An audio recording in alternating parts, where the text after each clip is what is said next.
नमस्कार बच्चों, welcome to physics वाला। स्वागत है आपका आपकी प्यारी सी series that is mind map.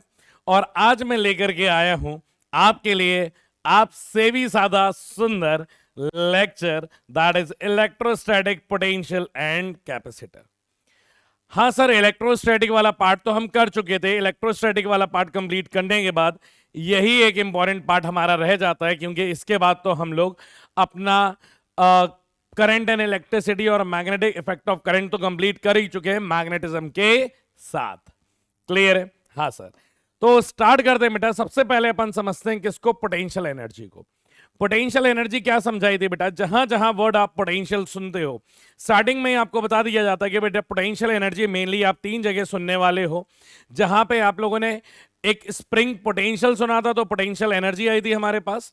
उसके बाद आप लोगों ने ग्रेविटेशनल पोटेंशियल सुना था तो वहां पे भी ग्रेविटेशनल एनर्जी आई थी। और यहां पे आप क्या सुनने वाले हो बेटा? That is potential due to charge. तो यहां पे बेटा जो एनर्जी प्रोड्यूस हो जाती है उसे अपन लोग पोटेंशियल एनर्जी के नाम से जानते हैं, ड्यू टू अ चार्ज।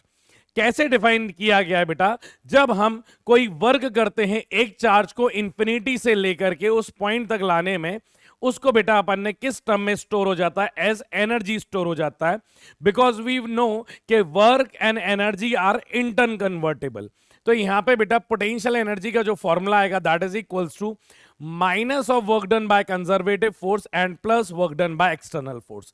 ये बेटा एक क्यू चार्ज है और ये स्मॉल क्यू चार्ज को हम इंफिनिटी से काफी दूर से धीरे धीरे डीएक्स डिस्प्लेसमेंट से पास में ला रहे हैं, क्योंकि बेटा हम ये चाहते हैं कि हमारा सारा का सारा वर्क डन एज हमारा पोटेंशियल एनर्जी स्टोर हो जाए, ना कि काइनेटिक एनर्जी। इसलिए ये पूरी प्रोसेस जो करनी है ये काफी स्लो करनी है। स्लो कैसी होगी? क्योंकि ये पॉजिटिव चार्ज को तो रिपेल कर रहा होगा because of the electrostatic force. और इलेक्ट्रोस्टैटिक फोर्स कैसी फोर्स है? कंजर्वेटिव फोर्स है। पर क्योंकि हमें धीरे धीरे लाना है तो बेटा एक्सटर्नल फोर्स जिसका मैग्नीट्यूड लगभग बराबर होगा to that of conservative force, बेटा अपोजिट डायरेक्शन में लगाएंगे और धीरे धीरे इसके पास डीएक्स डिस्प्लेसमेंट लेके आएंगे। क्योंकि ये प्रोसेस स्लो कर रहे हैं बेटा, यहां पे अपन क्या करते हैं? लाइन इंटीग्रल करते हैं। Potential energy is equals to integration infinity से R D W of external and minus of D W of conservative. बेटा आपको ये याद रखना है क्योंकि डिस्प्लेसमेंट की डायरेक्शन में हमारा क्या लग रहा है बेटा? एक्सटर्नल फोर्स लग रहा है, तो इसका वर्क डन पॉजिटिव होगा। और डिस्प्लेसमेंट और कंजर्वेटिव के बीच में एंगल 180 डिग्री लग रहा है, इसलिए माइनस आएगा बिकॉज कॉस ऑफ 180 इज -1। तो आप ये याद रखना। इसी को बेटा जब इंटीग्रेशन को सॉल्व करते हो तो यहां पे हमारे पास पोटेंशियल एनर्जी का फॉर्मूला आ जाता है that is K capital Q small Q upon R. यहां पे बेटा हमें जो साइन रखने होते हैं वो हम विथ साइन रखते हैं, मतलब जो पॉजिटिव होगा उसे पॉजिटिव और जो नेगेटिव होगा उसे हम लोग नेगेटिव की तरह ट्रीट करेंगे और नेगेटिव चार्ज रखेंगे। ओके सर, यहां पे बेटा हम लोगों ने डिफाइन किया कि potential energy at infinity is zero. Potential energy depends upon reference. बेटा कोई भी एनर्जी हो वहां पे रेफरेंस बताना बहुत ज्यादा जरूरी होता है कि रेफरेंस से ये पॉजिटिव है या फिर नेगेटिव है, तो reference is very important. Reference बदलने से मेरी पोटेंशियल एनर्जी भी बदल जाएगी, but change in potential energy always remain same. तो अगला पॉइंट यही लिखा हुआ है, change in potential energy is always same. यहां पे बेटा वर्क डन और पोटेंशियल एनर्जी का फॉर्मूला आ जाता है कि मैं ये भी लिख सकता हूं कि work done is equals to minus of delta U change in potential energy that is U final minus U initial. Work done by external force is delta U that is U final minus U initial.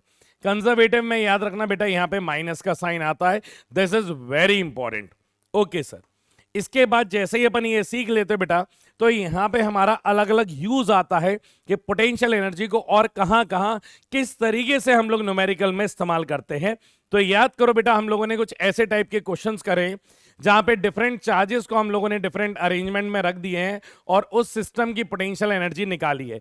जहां पे हम लोगों को system के pair बनाने होते हैं, जोड़े बनाने होते हैं, जहां पे पेयर नंबर ऑफ पेयर का फॉर्मूला होता है number of pair is equals to n -1/2। यहां से अपन टोटल नंबर ऑफ पेयर निकाल सकते हैं। n क्या है बेटा? यहां पे number of charges. For example यहां पे 3 है तो 3 -1 दैट इज 2 डिवाइडेड बाय 2। तो यहां पे बेटा इसके पेयर कितने बनेंगे? 3 बनेंगे। यहीं इसके अगर 4 रख दोगे तो 4 माइनस 1 इज 3, 2 से बेटा 4 2 टाइम्स चला गया तो 3 इंटू 2 6, तो बेटा इसके जो पेयर बनेंगे वो 6 बनेंगे। तो हर किसी का हर दूसरे के साथ हम लोग पेयर चेक कर सकते हैं। याद रखने वाली बात यहाँ पे ये है कि बेटा यहाँ पे जो पेयर बनेगा Q12 और Q21 वो एक ही पेयर कहलाएगा बेटा। ऐसा नहीं होगा कि Q12 और Q21 are different pair, they are the same pair. Okay sir, जैसे ही हम लोग इस टाइप के क्वेश्चन कर लेते हैं, वहीं पे कई ऐसे सवाल आते हैं जहां पे हम कहीं दूर से किसी चार्ज को लेकर के आ रहे हैं और हमसे इस कॉन्फ़िगरेशन का वर्क डन पूछा जाता है कि अगर मान लो मेरे कुछ चार्ज हैं जो इस तरीके से रखे हुए हैं, सीधे रखे हुए हैं, और इसी को अगर मैं इस तरीके से ट्रायंगुलर रखूंगा तो मेरा वर्क डन कितना आएगा या मुझे कितना वर्क करना पड़ेगा।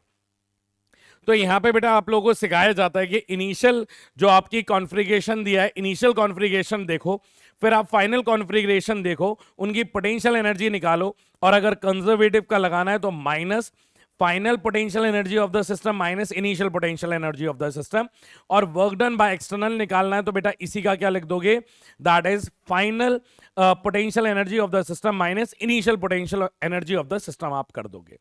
तो ये बेटा पहला यूज आ जाता है, ये आपका सेकंड यूज आ जाता है। थर्ड यूज क्या हो जाता है बेटा, जहां पे आप एनर्जी कंजर्वेशन लगाते हो, क्योंकि हम जानते हैं यहाँ पे जितनी भी फोर्सेस काम कर रही हैं that is a conservative force, friction वगैरह हम लोग कंसिडर नहीं करते हैं। तो आप यहाँ पे बेटा फॉर्मूला लगा सकते हो जहां पे हम E initial is equals to E final, जहां पे ई इनिशियल जो होता है that is kinetic energy initial plus potential energy initial is equals to kinetic energy final plus potential energy final हम लोग लगा रहे होते हैं। उसी तरीके से बच्चों हम लोग देखेंगे, हम लोग के पास कई ऐसे सवाल आए थे जहां पे ये दो चार्ज दे दिए थे minus Q N minus Q, जिनके ऊपर यहाँ पे क्या लग रही थी बेटा, फोर्सेस लग रही थी। इस फोर्सेस के कारण रिजल्टेंट फोर्स यहाँ लग रही थी और ये चार्ज कच यहाँ पे आ जाता है तो यहाँ पे इसकी बेटा पोटेंशियल एनर्जी इसकी काइनेटिक एनर्जी में बदल जाती है, जहां पे हमको यहाँ पे इसका वेलोसिटी कैलकुलेशन करने को दिया जाता था। तो इस टाइप के भी क्वेश्चन हम लोग लगाने के लिए बिल्कुल प्रिपेयर्ड हैं, एनर्जी कंजर्वेशन एनर्जी का फॉर्मूला लगाने के बाद। क्लियर है, हम इनिशियल कॉन्फ़िगरेशन की एनर्जी रखेंगे, हम फाइनल की एनर्जी रखेंगे और उन दोनों को कंपेयर कर सकते हैं भली भांति। ओके सर, उसी के बाद बेटा हम लोग आ जाते हैं कहां पे, ये बेटा काफी इंपॉर्टेंट है क्योंकि इसके बाद हमारा और चैप्टर का खुलासा होता है, चैप्टर में आगे की तरफ बढ़ते हैं जहां पे हम कैलकुलेशन ऑफ इलेक्ट्रिक पोटेंशियल की बात करते हैं, जहां पे potential V equals to work done by external force from infinity to R point divided by charge Q करते हैं। और यहीं अगर बात की जाए कंजर्वेटिव की तो सिंबल आगे क्या आ जाएगा बेटा, नेगेटिव आ जाएगा। Work done by conservative is equals to infinity से R divided by charge Q। अब यहां पे बेटा याद रखना, इनको भी हमें साइन के साथ रखना है क्योंकि Q से बेटा इस एनर्जी के फॉर्मूले को अगर आप डिवाइड कर दोगे तो ये Q से ये Q कैंसिल आउट हो जाएगा। तो यहाँ पे जो इफेक्ट आएगा बेटा वो प्लस Q का आएगा, जहां पे पोटेंशियल की value KQ upon R, R is the distance जहां पे हम पोटेंशियल निकाल रहे हैं, जिस पॉइंट पे पोटेंशियल निकाल रहे हैं। ओके सर, अगर बेटा प्लस Q है तो यहाँ पे प्लस आएगा और नेगेटिव है तो नेगेटिव आएगा। यहाँ पे हमें जो भी चार्जेस रखने हैं वो विद साइन रखने हैं, ये चीज आप याद रखना। क्लियर है, हाँ जी सर। उसके बाद हम लोग जानते हैं कि बेटा क्योंकि ये स्केलर क्वांटिटीज है और दूसरा पोटेंशियल एंड इन्फिनिटी भी क्या होता है बच्चों, जीरो होता है। अगर मुझे किसी सवाल में पोटेंशियल दे दिया गया है और पोटेंशियल एनर्जी फाइंड करने के लिए कही गई है तो potential energy is equals to आप उसमें उस चार्ज का मल्टीप्लाई कर दोगे जिसे आप लेकर के आ रहे हो उस पोटेंशियल में, तो आपकी पोटेंशियल एनर्जी निकल करके आ जाएगी। ओके सर, उसके बाद बेटा हम लोग सीखते हैं यहीं पे पोटेंशियल, अगर वर्क डन, अगर मान लो हमें इन्फिनिटी नहीं दिया है, दो पर्टिकुलर लोकेशन दी गई है, मान लो मैं x से y लेकर के आ गया क्योंकि पोटेंशियल इन्फिनिटी हम लोग जीरो मानते हैं। अगर मान लो हमारे डिस्टेंसेस काफी स्मॉल है, पास में x से y ले गए तो कैसे निकालेंगे, तो बेटा पोटेंशियल निकालने का तरीका है work done by external force is equals two upon charge Q। बेटा इनिशियल से फाइनल डायरेक्ट आप पॉइंट रख देंगे, माइनस वर्क डन, अगर कंजर्वेटिव का लगाना है तो माइनस आ जाएगा, जहां पे आप चेंज इन पोटेंशियल आप डायरेक्ट लिख सकते हो final potential minus initial potential से। और इसी के बाद जब हम पोटेंशियल के बारे में सीख जाते हैं तो इसका अलग अलग जगह हम लोग एप्लीकेशन देखने वाले हैं। That will start from the summation. अगर अलग अलग चार्जेस दे दिए गए हैं और किसी एक पॉइंट पे पोटेंशियल निकालना है बेटा, that is summation due to all the potential. ध्यान रखना, इसमें सिंपली आप ऐड कर सकते हो क्योंकि ये वेक्टर क्वांटिटीज नहीं है, तो यहां पे किसी भी प्रकार का रिजल्टेंट फॉर्मूला लगाने की आपको जरूरत बिल्कुल नहीं पड़ेगी। Okay sir. उसी के बाद आप लोगों ने सीखा बेटा, एक चार्ज रॉड दी गई है जिसके ऊपर प्लस क्यू चार्ज दिया गया है, जिसकी लेंथ एल है। डी डिस्टेंस पे अगर आपको पोटेंशियल निकालना है तो उसका फॉर्मूला होता है V equals to K Q upon capital L L N of D plus L upon L. ये भी काफी इंपॉर्टेंट फॉर्मूला है, आप याद रखोगे। उससे ज्यादा इंपॉर्टेंट चीज बेटा हमारे लिए रिंग वाली आ जाती है, जहां पे रिंग के सरफेस पे हम लोगों ने प्लस क्यू चार्ज दे दिया गया है और वहीं पे पोटेंशियल कहां पूछा गया है आपसे, आपसे बेटा पूछा गया है एक्सेस ऑफ द रिंग। क्योंकि आप जानते हैं बेटा यहां पे हर किसी का समेशन होगा, डायरेक्ट ऐड हो जाएगी, तो इस तरीके से हम लोग लेंथ को ले सकते हैं और बेटा ये वाली सारे पोटेंशियल एक दूसरे को कैंसिल आउट कर देंगे, तो यहां पे समेशन ऑफ ऑल पोटेंशियल आ जाएगा जिसकी value V equals to K Q upon length is under root of R square plus X square के बराबर हो जाएगा। जहां पे इसकी मैक्सिमम वैल्यू आती है वो सेंटर पे आती है, जहां पे x की वैल्यू 0 हो जाएगी, वैल्यू आ जाएगी के क्यू अपॉन आर के बराबर। तो आप ग्राफ भी देख सकते हो कि बेटा सेंट्रल में जो वैल्यू है वो मैक्सिमम है, उसके बाद इनवर्सली प्रोपोर्शनल टू x के बराबर है, तो आगे जैसे जाते जाएंगे उसकी वैल्यू डिक्रीज होती जाएगी। यहीं पे बेटा पोटेंशियल हम लोगों ने किसका सीखा था, सर्कुलर आर्क का सीखा था, जहां पे अगर मान लो मैंने किसी आर्क में, क्योंकि सेमी सर्कुलर दे दी है, क्वार्टर दे दी गई है, तो कैसे रखूंगा, तो यहाँ पे बेटा सरफेस चार्ज डेंसिटी हमारी जो दी गई है वो लैम्डा दी गई है, हमें जो निकालना है पोटेंशियल आर डिस्टेंस पे उसको आर बोल दिया और जो एंगल बन रहा है बेटा उसको थीटा बोल दिया। तो यहाँ पे बेटा पोटेंशियल इक्वल्स टू के लैम्डा इंटू क्यू के बराबर हो जाएगा। लैम्डा क्या हो जाएगा बेटा, चार्ज पर यूनिट लेंथ, जितनी भी लेंथ दी गई है उसको रखोगे। एंगल को बेटा जो रखना है वो याद रखना, ये आप हमेशा किस में रखेंगे, रेडियन में रखेंगे। ये काफी ज्यादा इंपॉर्टेंट पॉइंट है। Okay sir.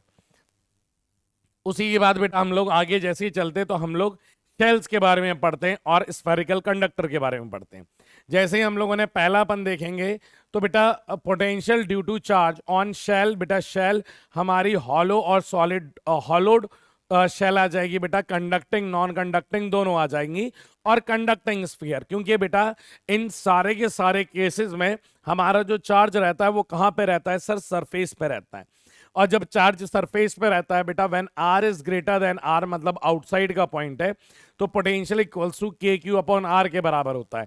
वहीं अगर हम सरफेस पे आ जाएंगे तो बेटा आर की वैल्यू कैपिटल आर के बराबर हो जाएगी, स्मॉल आर को मैं कैपिटल आर से रिप्लेस कर दूंगा तो वी की वैल्यू के क्यू अपॉन कैपिटल आर आ जाएगी।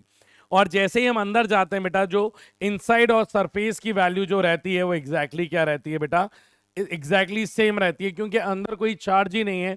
अगर अंदर चार्ज नहीं है कोई तो किसी भी प्रकार का पोटेंशियल डिफरेंस नहीं होगा, पोटेंशियल क्या रहेगा, बिल्कुल सेम रहेगा। इसलिए बेटा आप देखोगे कि इनसाइड पॉइंट से आप सरफेस तक जाते हो तो आपको पोटेंशियल बिल्कुल सेम मिलेगा, जिसकी वैल्यू के क्यू अपॉन आर होगी। और उसके बाद जो रिलेशनशिप रहता है दैट इज पोटेंशियल का वो एक इनवर्स रिलेशनशिप रहता है, तो ग्राफ हमारा ऐसा मिलेगा। वहीं अगर बात करी जाए बेटा potential due to non conducting sphere की, तो नॉन कंडक्टर में बेटा क्या होता है, चार्ज हमारे इनसाइड भी होते हैं, तो हमारा when R is greater than R तब तो वैल्यू के क्यू अपॉन आर के बराबर होगी। जहां पे R is equals to R के बराबर होगी तो बेटा स्मॉल आर हमारे किसके, रेडियस ऑफ द स्फीयर के बराबर हो जाएगा, उसको रिप्लेस कर देंगे। वहीं लेस देन जब आर होगा बेटा, तो ये याद करने वाली बात है, तब हमारी पोटेंशियल की जो वैल्यू होती है that is K Q upon two R cube bracket के अंदर 3r square minus are square के बराबर होता है। जहां पे अगर आर को बेटा ओरिजिन पे ले लोगे, मतलब आर अगर सेंटर की बात करोगे तो हमारी वी एट सेंटर की जो वैल्यू होती है दैट इज इक्वल्स टू 3/2 के क्यू अपॉन आर। ये भी एक काफी इंपॉर्टेंट रिजल्ट है, मतलब सरफेस में और सेंटर में जो डिफरेंस होता है दैट इज ऑफ 1.5 का डिफरेंस होता है, तो हमारा यहां से बेटा मैक्सिमम होगा that is equals to 1.5 of potential at कहां पे बेटा, सरफेस, और ये क्या हो जाएगा, पोटेंशियल एट सरफेस हो जाएगा, और उसके बाद इनवर्स ग्राफ बनता जाएगा तो बेटा डिक्रीज होता जाएगा। इस तरीके का कुछ हमारा ग्राफ होता है जो हमें समझना पड़ेगा, दैट इज वेरी इंपॉर्टेंट। चलिए आगे चलते हैं बेटा। आगे अगर आप लोग को याद हो तो हम लोगों ने पोटेंशियल फाइंड आउट किया था due to equatorial position and axial position, जिसका जनरल एक्सप्रेशन हम लोगों ने थीटा एट आर पॉइंट पे पोटेंशियल का निकाला था V equals to K Q upon K P cos theta upon R square. यहाँ पे बेटा अगर मुझे एक्सियल पोजीशन निकालनी है तो थीटा की वैल्यू कितनी हो जाएगी 0 डिग्री, और अगर इक्वेटोरियल पे निकालना है तो थीटा की वैल्यू कितनी हो जाएगी बच्चों 90 डिग्री हो जाएगी। तो ये वाली चीज आप काफी अच्छे से जानते हैं। अब यहीं पे बेटा हमारे पास कुछ इक्विपोटेंशियल सरफेसेस आ जाते हैं जहां पे locus at of the point of the same potential can not intersect. बेटा इक्विपोटेंशियल सरफेस वो सरफेस होते हैं जहां पे किसी भी सरफेस पे किसी भी पॉइंट का पोटेंशियल देखोगे तो that will be exactly same. कभी भी दो इक्विपोटेंशियल सरफेस एक दूसरे को इंटरसेक्ट नहीं करेंगे।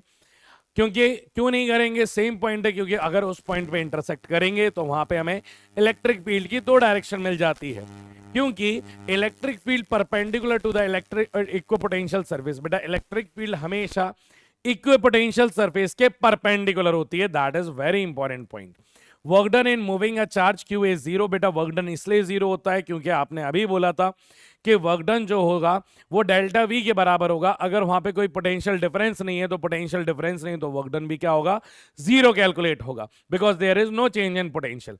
Electric field moving from high potential to low potential. बेटा इलेक्ट्रिक फील्ड जो मूव करती है वो ज्यादा पोटेंशियल से कम पोटेंशियल की तरफ फ्लो करती है। जी सर। इसी के बाद बेटा हमारा, अगर हमें अलग अलग क्वेश्चन दे दिए गए थे इसके ऊपर, अगर आप लोगों को याद हो, हाँ सर, जैसे फॉर एग्जांपल अगर आपको पोटेंशियल दिया गया है और इलेक्ट्रिक फील्ड पोटेंशियल आपको गिवन है, पोटेंशियल आपको गिवन है और आपको इलेक्ट्रिक फील्ड कैलकुलेट करनी है, तो बेटा आप क्या कर दोगे? इसका पार्शियल डिफरेंशिएशन कर दोगे। वहीं अगर इलेक्ट्रिक फील्ड आपको गिवन है और पोटेंशियल निकालना है तो integration of E dot D R equals to minus of integration of DV के बराबर होता है। हाँ सर, ये तो बहुत इंपॉर्टेंट पॉइंट है। वहीं अगर बेटा इलेक्ट्रिक फील्ड वर्सेस आर का ग्राफ दिया है तो उसका एरिया जो होगा that will give minus of change in potential. वहीं V versus potential versus R का ग्राफ है तो उसका जो स्लोप होगा बेटा वो माइनस ऑफ इलेक्ट्रिक फील्ड आपको प्रोवाइड करेगा। उसी के बाद हम लोग बेटा सीखते हैं किसके बारे में? कैपेसिटर के बारे में, जहां पे हम लोगों ने क्या बोला कि अगर इस इलेक्ट्रिक फील्ड को किसी तरीके से हम एक जगह स्टोर कर ले तो वहीं पे बेटा पॉइंट आई थी किसकी? कैपेसिटर की, जहां पे हमने बोला कि हमारा जो चार्ज है that is directly proportional to V, तो Q equals to C V के बराबर हो गया था, जहां पे C equals to Q by V. ये एग्जैक्टली सेम है जहां पे हम लोगों ने रजिस्टर के बारे में पढ़ा था कि V is directly proportional to I is directly proportional to V, directly proportional का साइन हटा करके R आया था। उसी तरीके से C काम करता है, जहां पे हमने बोला था बेटा कि हमारा जो रेजिस्टेंस है that is independent of current as well as potential. In the same manner हमारा कैपेसिटर भी बेटा इंडिपेंडेंट होता है हमारे चार्ज और पोटेंशियल से। ओके सर, अब अगर इंडिपेंडेंट है तो ये डिपेंड किस पे करता है? तो बेटा कैपेसिटर जो डिपेंड करता है वो शेप पे, साइज पे और मीडियम पे डिपेंड करता है। इसकी जो यूनिट है होती है दैट इज फेराड। मैंने एक गलती से दिक्कत कर दी थी लास्ट वाले लेक्चर में, उसमें बेटा जो स्मॉलेस्ट यूनिट है दैट इज फेराड डे, वो डे मिस हो गया तो बस फेराड ही रह गया था, ठीक है, तो उसको थोड़ा आप करेक्ट कर लेना, दैट्स फेराड डे, ठीक है। तो फेराड रह गया था, वो दिमाग में फेराड फेराड चल रहा था। नेक्स्ट बेटा यहाँ इसकी जो डायमेंशन होती है दैट इज वेरी इंपॉर्टेंट, कई बार पूछी भी गई है, आप याद करो कि कई बार नीट के एग्जाम में पूछी गई है, जहां पे C कैपेसिटर इंटू रजिस्टर का मल्टीप्लाई कर दो, कैपेसिटर इंटू इंडक्टर की डायमेंशन का मल्टीप्लाई कर दो तो हमें रिजल्ट क्या मिलेगा। तो इस वजह से आपको बेटा इसकी डायमेंशन याद होना बहुत ज्यादा इंपॉर्टेंट है। वहीं अगर कैपेसिटर का और फॉर्मूला देखें तो बेटा C equals to Q upon V A minus V B. यहाँ पे ये बता रहा है कि बेटा यहाँ पे सिर्फ पोटेंशियल नहीं आता है, यहाँ पे क्या आता है बच्चों? चेंज इन पोटेंशियल आता है। उसी के बारे में हमने अलग अलग हमारे पास कैपेसिटर थे, जहाँ पे स्टार्टिंग हमारी हुई थी स्फेरिकल कैपेसिटर की, जहाँ पे एक स्फीयर अंदर था और दूसरा बड़ा स्फीयर ऊपर लगा दिया था। बेटा इसकी अर्थिंग कर दी थी। यहाँ पे हमारे कैपेसिटर का फॉर्मूला आया था C equals to 4 pi epsilon not A into B. A जो है बेटा that is the radius of small sphere और बी जो है that is the radius of bigger sphere. तो बेटा A into B upon A minus B. वहीं cylindrical का यहाँ पे बेटा इसके सिर्फ हमें फॉर्मूले याद करने होते हैं, इसके बारे में ज्यादा पढ़ते नहीं है, ज्यादातर चीजें तो हम सिर्फ पैरेलल प्लेट कैपेसिटर के बारे में ही पढ़ते हैं। अगर सिलेंड्रिकल कैपेसिटर की बात की जाए तो बेटा इसका रेडियस इज ए और बड़े वाले सिलेंडर का रेडियस इज बी, तो हमारी इलेक्ट्रिक फील्ड बेटा ए से बी में ट्रैप हो जाएंगी और यहाँ पे हम लोगों ने क्या कर दी बेटा, अर्थिंग कर दी है। तो यहाँ पे C is equal to 2 pi epsilon naught L ln of B by A के बराबर हो जाएगी, जहां पे L क्या है बेटा, that is the length of the cylinder के बराबर होगा। क्या इतनी बात मेरे ख्याल से बिल्कुल आपको क्लियर होगी। इसी के बाद बेटा आगे चलते तो अब मेन चीज आती है जहां पे हम बात करते हैं किसकी बेटा, पैरेलल प्लेट कैपेसिटर की, जहां पे हमने दो प्लेट्स लगा दिए तो इलेक्ट्रिक फील्ड बेटा इधर पॉजिटिव प्लेट से नेगेटिव प्लेट में रहेंगी। जहां पे बेटा यहाँ पे हमारे कैपेसिटर का फॉर्मूला आ जाएगा epsilon not A by D. A क्या हो जाएगा बेटा, that is the cross sectional area of the plate, और डी क्या होगा बेटा, सेपरेशन बिटवीन द प्लेट। इसका बेटा जो सिंबल रहता है वो दो पैरेलल प्लेट्स टाइप की बना देंगे। इसमें याद रखना एक को बड़ा या छोटा मत बनाना, otherwise it will represent battery. तो सिंबल हमारा ये होता है। इसमें बेटा हम लोगों ने सीखा कि अगर मैं एरिया को इंक्रीज करता हूं तो कैपेसिटेंस मेरा बढ़ता है, अगर डिस्टेंस बिटवीन द प्लेट को कम करूंगा तब भी मेरा कैपेसिटेंस इंक्रीज होगा। अगर मीडियम की बात करूं तो बेटा मीडियम दैट मींस के डाइलेक्ट्रिक, मीडियम को ऐड करने से मेरी कैपेसिटेंस की वैल्यू, चार्ज स्टोरिंग की वैल्यू क्या हो जाती है बेटा, बढ़ जाती है। वहीं अगर delta we change in potential अगर मुझे निकालना है तो बेटा इसका फॉर्मूला होता है E डॉट एल के बराबर, जहां पे इलेक्ट्रिक फील्ड जो आती है बेटा पैरेलल प्लेट की, एक सिंगल प्लेट की, that is sigma upon epsilon not into length जो है दैट इज डी। तो इससे भी बेटा हम लोग पोटेंशियल कैलकुलेट कर सकते हैं। यहीं पे पहले बेटा एनर्जी डेंसिटी से यहां से इधर आऊंगा मैं। When capacitor is connected to a battery, charge on the plate जो रहता है बेटा वो मैक्सिमम में रहता है, that is equals to C into V. Charge flow from the battery भी बेटा क्या रहेगा, वो बराबर रहेगा, क्योंकि जितना चार्ज फ्लो होगा उतना ही प्लेट्स के पास जाएगा, क्योंकि चार्ज कंजर्वेशन तो हमेशा काम करेगा। तो Q इक्वल्स टू CV के बराबर होता है। अगर वर्क डन बाय बैटरी देखोगे that is equals to Q into V, या इसी को बेटा CV स्क्वायर कह सकते हो। और जो एनर्जी हमारी स्टोर होगी कैपेसिटर में बेटा उसको क्या लिख सकते हो, half CV square, that is equals to Q square by 2C, और ये बराबर होगा बेटा हाफ Q इंटू वी के बराबर। जैसा हमारा फॉर्मूला होगा, जैसी हमारी कंडीशन होगी, उस हिसाब से हम इस फॉर्मूले को इस्तेमाल कर लेंगे। जैसे ही हम लोग बेटा यहाँ पे एनर्जी सीख जाते हैं, फिर हम लोग इधर पे आते हैं जहां पे हम एनर्जी डेंसिटी की बात करते हैं, that is energy upon volume, जिसका फॉर्मूला होता है बेटा 1 upon epsilon not into E का स्क्वायर। ठीक है सर, यहां तक समझ में आ गया। फिर बेटा इसके अलग अलग अरेंजमेंट सीखते हैं हम लोग, जहां पे हम लोगों ने पैरेलल और सीरीज कॉम्बिनेशन सीखा, जहां पे सीरीज कॉम्बिनेशन में बेटा चार्ज हमारा सेम फ्लो होता है बट पोटेंशियल इज डिफरेंट। तो यहाँ पे बेटा जो इक्विवेलेंट का फॉर्मूला आ जाता है that is 1 by C equivalent is equals to 1 by C1 plus 1 by C2 के बराबर। वहीं अगर हमारे पास पैरेलल कॉम्बिनेशन है तो V जो रहेगा वो सेम रहेगा, चार्ज जो रहेगा दैट इज डिफरेंट, तो C equivalent is equals to C1 plus C2 के बराबर होता है। इसका जो रिलेशनशिप आता है बेटा वो एग्जैक्टली रेजिस्टेंस का क्या आता है, अपोजिट आता है।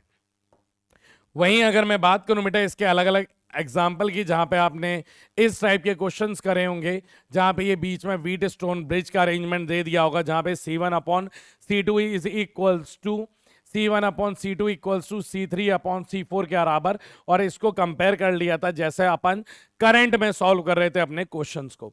यहाँ पे बेटा याद करो आपने करा होगा कि ये पॉइंट A है, ये पॉइंट B है, ये वाला पॉइंट B है, ये भी पॉइंट क्या हो जाएगा, A हो जाएगा हमारा, और ये पॉइंट अगर B है तो ये वाला ही पॉइंट क्या हो जाएगा, B हो जाएगा। और इसको अरेंज कर लेते थे किस में बेटा, इस व्हीट स्टोन ब्रिज के अरेंजमेंट में। सर ऐसा इनफाइनाइट सीरीज भी आती थी जहां पे अपन बेटा एक पेरेंट सेल को अलग कर लेते थे और सबका इक्विवेलेंट लेट x मान करके हम लोग सॉल्व करते थे, और फिर इस x को इसके साथ अरेंज कर देते थे। क्वाड्रेटिक इक्वेशन बनती थी लास्ट में। क्वाड्रेटिक इक्वेशन सॉल्व हो जाए तो बहुत अच्छी बात है, वरना श्रीधराचार्य फॉर्मूला लगाने से घबराना मत, बिल्कुल सही रिजल्ट आएगा। ओके सर, उसके बाद बेटा ऐसे बन जाता था जहां पे हम लोग पोटेंशियल के अबाउट इसको फोल्ड कर देते थे या इसकी मिरर सिमेट्री चेक करते थे। ये भी पॉइंट्स आप याद रखना, ये सारे अलग अलग कॉन्सेप्ट हैं। अगर बेटा ये सीख लेते हो, अगर आपके करंट एंड इलेक्ट्रिसिटी वाला कॉन्सेप्ट ये सॉल्व करने का, रजिस्टर सॉल्व करने का सॉलिड है, तो आप इसमें भी घबरा नहीं सकते हो। बस फॉर्मूला याद रखना पैरेलल और सीरीज का, वो गलती बहुत हो जाती है। जैसे बेटा वो चीज सीख लेते हैं उसके बाद आ जाते हैं कंडक्टिंग स्लैब में।